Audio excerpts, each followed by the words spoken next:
like to do it this way. Are you higher than me? Or lower Well, you're than taller me? than me. So No, I think you're lower than me. that's fine. You're taller than me. All right. All right. All right. All right. We are here at Lord Willin, episode 3. So if you don't want to be talked to about biblical things, now is your chance to just scroll on by. Bail on out. It's like, oh, they're talking about God. Okay. Yeah. All right. Or, oh, they're talking about God. Yay! Yeah. Okay. So as you can see here, I have my sugar mama is here. Ha ha ha. Well, she is. She is and was. And because Kyle had other plans, so he had to bail out on us. So this is totally impromptu. Oh, these things are only, yes, totally impromptu. And so I have thought processes of what I'm going to talk about. And then I just sprung it on the wife here. I said, hey, you want to go do this with me? Like literally 5 minutes ago. But we always have opinions on things, so. Yes, we always have opinions on things. So, reading into some of the comments, and for some reason, this story came into mind, and I thought I would share it. And I shared it with her last night. She didn't know the whole story about it, did you? Not everything? Probably 75% of it. 75% of it, okay? So, let's give you a little bit of backdating here. But first, before we do the backdating, one of the questions seems to be, and one of the comments that we have and that people have had is, I'm not here, she's not here, Kyle's not here to tell you what to do or even tell you how to do it. I really feel that, at least at this point in time, our method or our message is this is who we are and what we do, and we're just sharing, and you can take it for however you like. All right? Is that fair? That's fair. That's fair. All right. So now a little bit of backdating on the story. Let me tell you the story about Splinter. So Splinter was our little car, little burnout car that I borrowed, and it was a little Toyota Starlet. And so we met the guy. He didn't have it finished, and I thought, oh, this would be a perfect burnout car, and we'll make it white with wood grain, which we did. So see picture here, or here. Actually, I'll put up the little link to the video here. And so we built this burnout car of it. So I finished the car for the guy, okay, and then. But I put my own power plant in it and transmission. He had a rear end. He just had a basic roller. And then I finished up the roller for him, put my engine and transmission in it, went out and did the burnout competition. In the burnout competition, and I had told him right always from the get-go, said, look, if I crash the car or whatever, I'll buy the car from you. I'll make it right, whatever it is. But I said, you know, hey, this is what a burnout competition is. You know, Yeah, he knew full well what the car was going to be used for. Yeah. So, anyways, obviously, I went out and did my very first burnout competition in this car. Told Cletus right off the bat, it's like, oh man, if I crash this car, I'm gonna have to buy it or do something. And so he even makes a comment about it in the video because I went out and hit the wall with the car. So we brought the car back, and I told the guy what had happened. He showed him video, and at first he was okay, but then he got really upset. And it's like, hold on, I'll buy it from you. I'm more than happy to buy it from you. How much did you pay for it? I offered him 5 times more than what he offered, or what he bought it for. And he was gonna sell it first and then change his mind. Then it was super important to him and he wanted me to fix it. So I said, okay, cool. What would you like to do? How would you like to fix this? What is it that you want to do? Well, I want to put a new front end on it anyways, because it was just a stock front end, which it was. It was just a stock front end, stock brakes. There's a bunch of videos about this, okay? So long story short, I went across and I made this thing really nice and put quite a bit of money into it. Way more than what the car is worth, way more than what was what I had offered to buy it from him for, way more than what he had into it. And I knew that he was upset, and I knew that there was this other guy that was like supposedly speaking in his ear, you know, kind of. doing a whisper thing, okay? And so, A seed of discontent. The is what seed the of- Bible would say. yes, the seed of discontent, or as 321 Penguin fans Pumpkin-headed kid. would know, pumpkin-headed kids. Yes. Okay. So, anyways, I'll see if I can find a picture of pumpkin-headed kids. That's fine. But anyways, so they came. I had it all finished up. I took it to Chris Kozlik at 660 Raceworks. Had him finish. I mean, I took it to a chassis guy. Had him put a whole front end in it and brakes and everything. I didn't finish one. I didn't like hook up every wire. I mean, there was a lot of things that he had to finish up, put it together. But it made it into a nice little roller with a new front end and everything in the car, actual drag race front end. And fixed the rear end on it, squared up some stuff, body panels, and then he was a body guy that owned the car, so he had always said he would just fix the body stuff. So anyways, they show up, and he brings this guy with him, and I'm thinking, okay, I know you guys are upset. Well, somewhere along the line here, that I had heard rumblings, and there was a couple times where they said, "You're Steve Morris. You can afford to do a lot more. You should just buy him a whole new Pro Mod." I mean, they were like off the hook. Like this was a $5,000 car to start with, is now a $20,000 car that I got all into it, and this is not like buying a $100,000 car and giving it to them. So things were getting weird, okay, and. So I'm just trying to do the best that I can and trying to treat people fairly and right, as I always do. So anyways, they come to pick it up, and this other guy comes with them. And I could say his name I can say his name because he's associated with it. So Chuck comes with them. And they come in, and they immediately are pushing me, and just pushing and pushing and pushing. This isn't right. You should be doing more. We deserve more. He deserves more. Oh, this car was way nicer than what it is right now. But I mean, just going on and on and on. And they just kept pushing and pushing and pushing. And that I wasn't doing enough, not doing enough. We'll wait here. What's up, Slick Willie? His pizza? I seen it, or I didn't see it back there. Here, go back and don't bring it in with you for a second, and just go, "Your dad ate it." There you go. And then bring it in. I thought you ate these too. You can blame Steve. Huh? They're gonna watch Formula Drift at Kyle's house. It's the last one of the season, and Adam is second place, or racing for second place. All right. So, and they just keep on pushing, and I mean, really pushing. And I'm getting upset. And here's a little bit more of the story, or the story. So, I got upset enough that I said, to this Chuck, I said, "You need to stop talking." As a matter of fact, I said, "You need to shut the F up." And I didn't say F, I said the real word, okay? Real word. Yes. So, embarrassed of that, I in all honesty, if I am very, very, very frustrated, I will drop a real swear word, not a euphemism. Or if I'm very, very, very mad, I will drop that word. Okay, so I am mad. I said, "You need to shut the F up. I don't know why you're here. I don't know what your deal is with this whole scenario." And they kept pushing.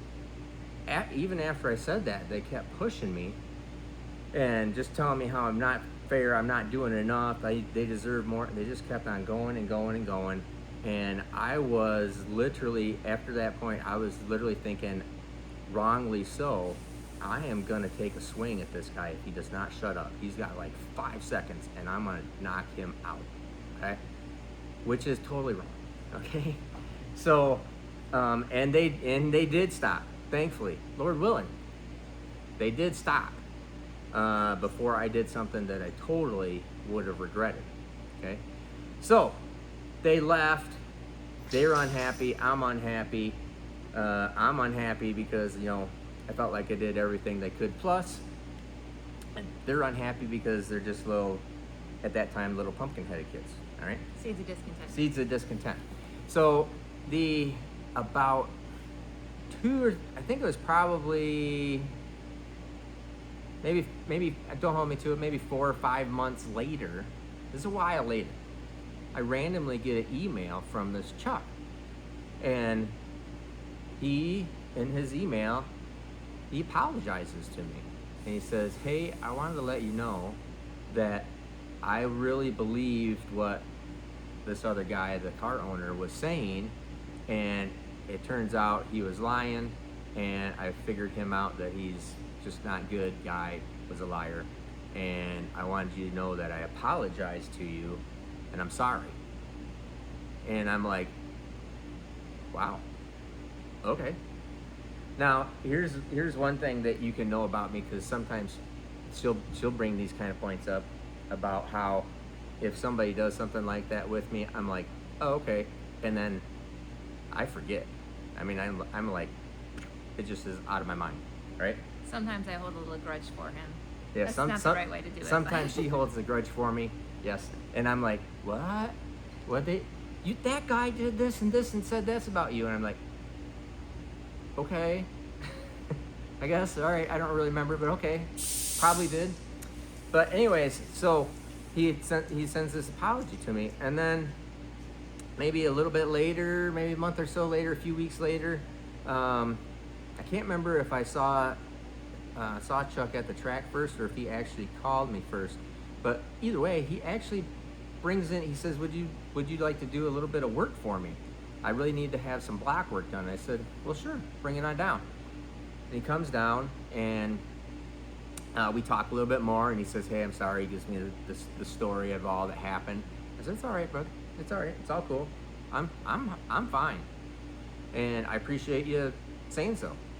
And so he has me do the work, and then he comes back and picks up his work. And when he came back to pick it up, I was just talking with him, and he seemed a little upset, like a little emotional.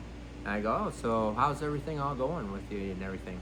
And he just kind of started talking about his wife, who has cancer, and he was really getting emotional about it.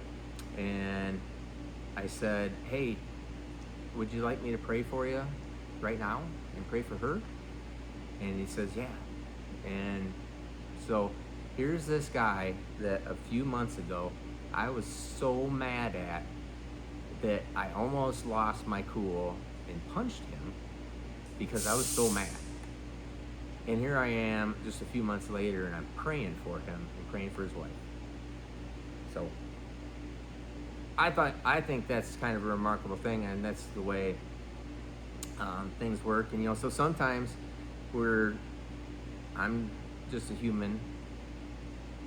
flawed human being, and I'm glad, very glad, that I did not ever, strike out in anger. And because now I talk to Chuck quite often, I like Chuck actually quite a bit. So I think he's a pretty good guy, like his wife, like him, and I've prayed for him a few times now. And we've done more work together, and it's just kind of funny and interesting of how it really started off about as bad as you can get, and it ended up really nice. So last week we were at lunch with Kyle and one of Kyle's friends, and kind of talking Christianity and what it all means, because he's trying to figure it out, Kyle's friend. And he asked Steve, how did he phrase it? How does being a Christian and following the Bible, like, how does that change how you live your life? And at the moment, Steve was kind of like, because he was unprepared for that question, but I think that's a good example. We are human. We are flawed. We do things like slip up and swear. We have this nature, like human nature says, let's punch this guy. He's offending me. But biblical nature, or shouldn't say nature, but living biblically is, no, you refrain from that. You forgive. When there's repentance, you forgive. Like, this guy apologized, and he's like, I didn't mean to do this, and so yeah, you should give him another chance. Yeah. So, and I do that, with people all the time, Because we mess up too. Because we mess up too. Yeah, I mean, I was this close to messing up, and would never have had the opportunity to pray for him. So, anyways, that's just a little more insight into us and how we're trying to live a godly life that is reflective of our Savior. So that's where we're at. I hope this kind of encourages people. I have some other topics that from your comments that I'm thinking about. Like one guy was tithing, and which is a simple, easy one. Then other ones were why does God allow this to happen? Why does God allow bad things to happen? I actually have an answer for that, and it's a good answer, at least to me. I think it's a great answer, and it gives me total peace about it. But I gotta figure out a better way of saying that and talking to people about it. But so there's lots of things. So leave your comments if there are things. I think how we live our Christian life, we might be done talking about that particular topic, unless other stuff tends to pop up. That's pretty remarkable, doesn't it? Yeah. Things pop up all the time. So maybe this is all about how we live our life, and maybe it encourages you or not. I don't know. But Yeah, we're not perfect. We're not pastors. We don't have all the answers. It's just these are our tidbits from everyday living. Yep. So maybe if you have questions for Val, like how do you live with such a great guy? He seems wonderful. That kind of question. If you'd like to ask that question, I'll happily make her answer it. Well, I can't make her do anything. I'll happily prod her into answering it. Let's see, what other questions? Where do you find such a handsome man? Uh-huh. There's things, all those kind of things. But anyways, oh, see, we have to. Anyways, I'm my wife. All right, so we're gonna close this down. Episode 3. I do appreciate you guys watching, even though that's not really what it's about. So it's not like the main channel where I appreciate you guys watching, because that's how we can make a little bit of money and cover costs on stuff and whatnot. Here, that's not what it's about. So I guess I don't really.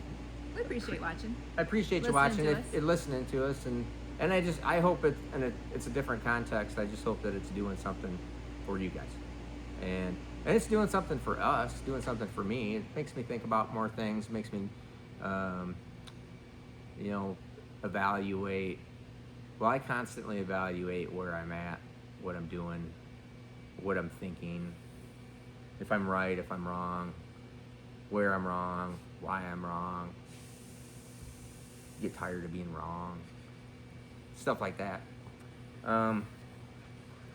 So anyways, leave a comment, and I read through the comments, and if you have questions or things you'd like to talk about, or maybe you just want to know more serious things about my wife or something, I don't know, our relationship, whatever. Anyways, have a great day. And we'll probably come back in a couple weeks. So I'm going to try to do these maybe every 2 weeks or so, and have some kind of message. Well, it's not a message. Have some kind of, I prefer to say story. Story. Have some kind of story. Yeah, there you go. So have a great day.